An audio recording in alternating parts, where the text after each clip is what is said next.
Halo semua, kembali lagi di channel Cara Fajar. Di video kali ini kita bakal ngelanjutin pembahasan kita tentang view router yang ada di Vue.js. Di video sebelumnya kita udah belajar ya tentang view router, mulai dari cara nginstallnya, yaitu nginstall sendiri menggunakan npm install view router. Terus kita udah belajar juga gimana basic penggunaan view router, ngedaftarin filenya, dan segala macam. Nah, kalau kalian belum nonton tutorial itu, kalian bisa cari di channel aku, cari playlist yang namanya tutorial Vue.js dasar untuk pemula bahasa Indonesia, dan kalian cari video nomor 16. Nah, di sini video ini aku bahas mulai dari nginstallnya sampai install, setup, dan konfigurasi ya, sampai penggunaan dasar-dasar view router. Kalau kalian belum tahu, view router itu kayak alat buat bikin page navigation di Vue.js. Untuk lebih jelasnya kalian tonton aja video ini. Oke, kita bakal ngelanjutin view router di video kali ini, yaitu untuk dynamic route-nya. Kalau kalian belum tahu tentang dynamic route, mungkin kalian pernah ngeliat URL yang kayak gini misalnya, example.com, terus ada user. Nah, di sini ada misalnya John, terus ada Sam, ada Ben. Nah, ini adalah dynamic routernya. Jadi dalam satu page mengeluarkan atau mengoutput data sesuai dengan data di URL terakhirnya ini. Taulah kalian pasti maksud aku ya. Nah, di sini kita bakal coba membahas gimana sih cara bikin dynamic di view router itu. Oke, jadi nggak usah berlama-lama, kita mulai tutorialnya sekarang.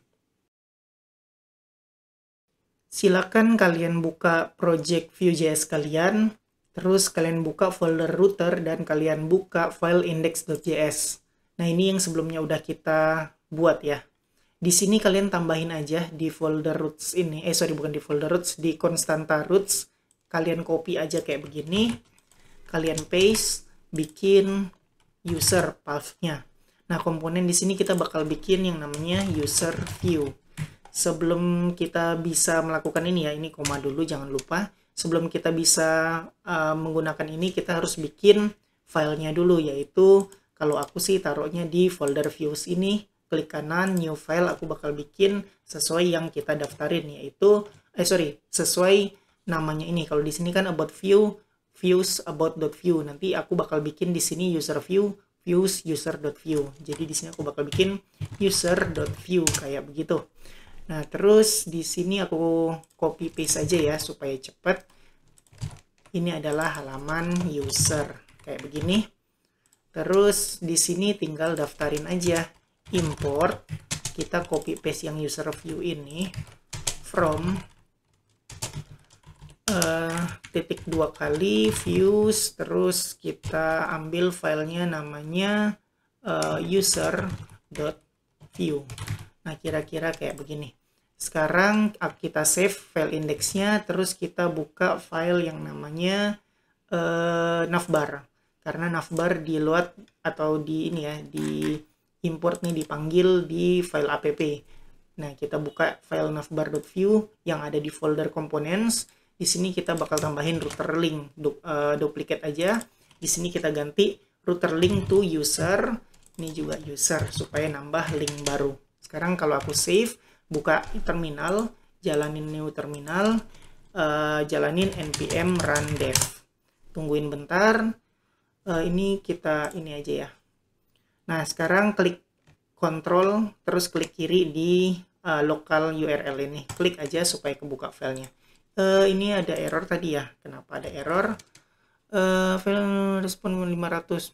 Kenapa kok error 500? File to user view. Oh, filenya nggak dikenalin. Oke, kita lihat dulu ya. Ada yang salah ketika mengimport di sini. Kenapa? View user.view. Kayaknya nggak ada yang salah. Kenapa ya? Sebentar, kita coba ulang import lagi. Kenapa? Import user view from titik 2 kali views, terus kok nggak ada ya, user dot view. Sebentar teman-teman, masa sih ini error sedangkan about nggak error? Ada yang aneh, kenapa ini ya?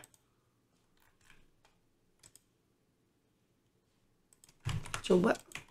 Nah, ini udah nggak error. Nggak tahu kenapa ya, entah cache-nya mungkin belum kerekam aku bikin filenya, tapi kita udah ngedaftarin, mungkin karena cache itu. Nah, sekarang udah nggak masalah kayak begini.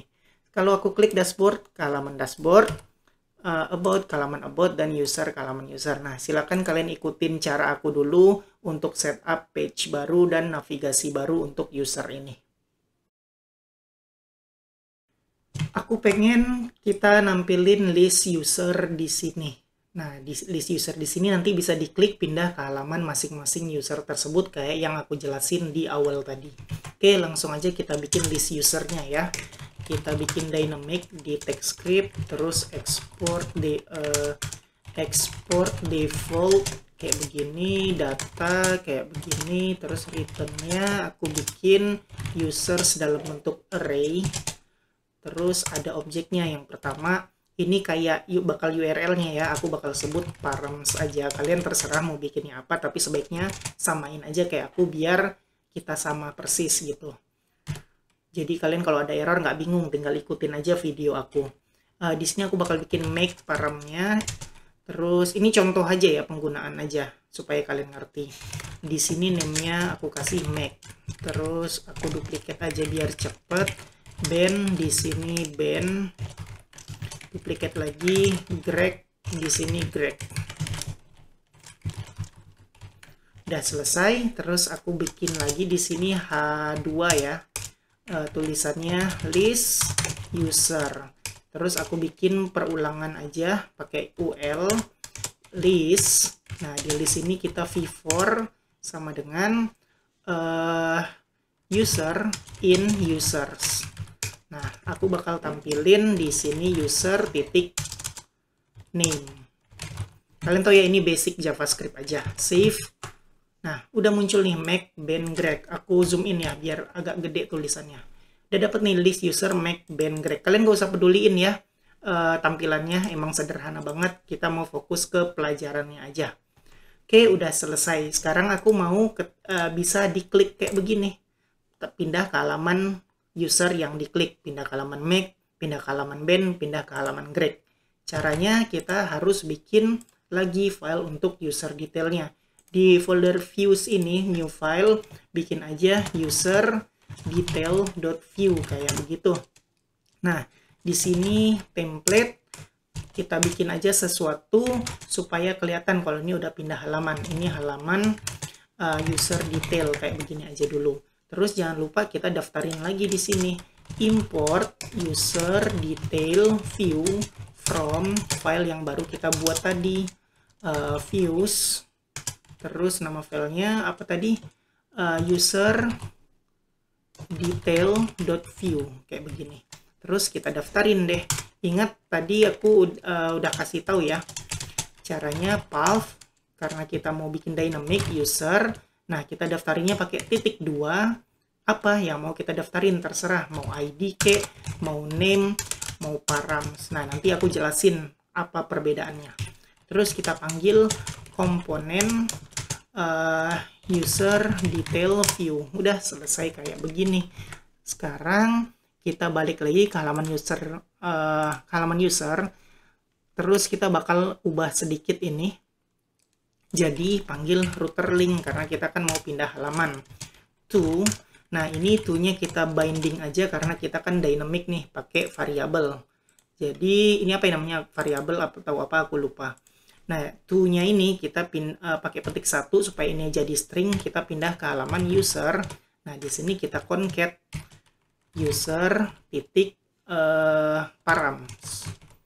Nah, jadi ketika diklik make, huruf make kecil ya, bukan jadi kayak gini. Kalau diklik make gini, yang pindah parameternya jadi make yang menggunakan huruf kecil gini. Ben juga, grade juga, bukan menggunakan yang name, M gede, ben gede, grade gede, tapi menggunakan yang params. Makanya aku pakai ini URL-nya yang ke params. Oke, di sini tutup router link jangan lupa. Nah, di antara router link kita bakal tulis user titik name. Nah, sekarang hasilnya save. Tuh lihat, udah bisa diklik nih, udah berupa link. Kalau aku klik, tampil make. Oke, ini halaman user detail. Sama Ben juga ini halaman user detail. Greg juga ini halaman user detail. Nah, ini kan belum bisa ngebaca ya apa di sini. Sekarang kita pindah ke halaman user detail. Aku bakal tambah ini halaman user detail menggunakan ini apa namanya? Membaca dari URL-nya ini, karena di sini di roots-nya ini kita daftarin sebagai params, jadi kita bisa nampilin di sini apa ya, aku lupa, $router params kayak begini kalau nggak salah. Sebentar kok error atau root ya, aku lupa loh teman-teman. Kayak gini, coba save. Nah, ini dia. $root params, dapatnya params.greg. Karena kita mau nampil namanya doang, ya udah kita panggil ini properti paramsnya aja. Save. Nah, ini halaman user detail greg. Kalau aku pindah ke halaman Ben, ini halaman user detail Ben. Ini halaman user Mac, kayak begitu. Nah, sekarang kan kalian misalnya agak bingung nih, kok params? Ya, karena aku bikinnya di sini params. Tergantung apa yang kita bikin di path-nya ini. Kalau kalian mau ID, save, maka ini nggak bakal kebaca. Kenapa? Karena di user detail masih menggunakan params. Nah, kalian harus ubah jadi ID. Tuh, kebaca. Kalau kalian mau bikin name juga nggak masalah. Di sini kalian ganti jadi name. Syaratnya di sini kalian juga harus panggilnya name supaya kebaca tuh. Oke, kayak gitu cara bikin root ngebaca root dynamic. Ya, segitu aja pembahasan video kali ini. Kita udah ngebahas tentang dynamic root yang ada di view router. Jadi, ternyata kayak begitu cara setup supaya website kita yang menggunakan view bisa ngebaca tentang parameter yang berubah-berubah terus di URL kita. Jadi, website kita tahu, oh, profile ini nih yang lagi dibuka. Oh, profile SEM yang lagi dibuka. Oh, profile Mac yang lagi dibuka. Nah, jadi intinya dikenalin lah itu profil siapa yang lagi dibuka. Jadi kalian silakan coba implementasiin kayak begitu. Yang perlu kalian hati-hatiin sih ketika di path, mendaftarkan path di routernya ya. Di konstanta root itu kalian harus hati-hati di situ, karena setelah titik 2 kalian menggunakan apa, maka kalian harus menggunakan itu juga di page yang mau kalian tampilkan data dari parameter tersebut. Kayak begitu. Oke lah, jadi kayak gitu aja pembahasan video kali ini. Kayak biasa, buat kalian yang suka sama video ini silahkan di like. Buat kalian yang udah nonton video ini tapi belum subscribe, silahkan di subscribe dulu, terus hidupin notifikasinya, supaya kalau aku upload video baru kalian dapat notifikasi dan bisa langsung nonton video terbaru aku. Buat kalian yang ngerasa video ini berguna dan bermanfaat, silahkan share sebanyak-banyaknya supaya teman-teman kalian tahu juga tentang video ini dan mendapatkan manfaatnya. Makasih udah nonton video ini sampai selesai. Kita ketemu lagi di video selanjutnya.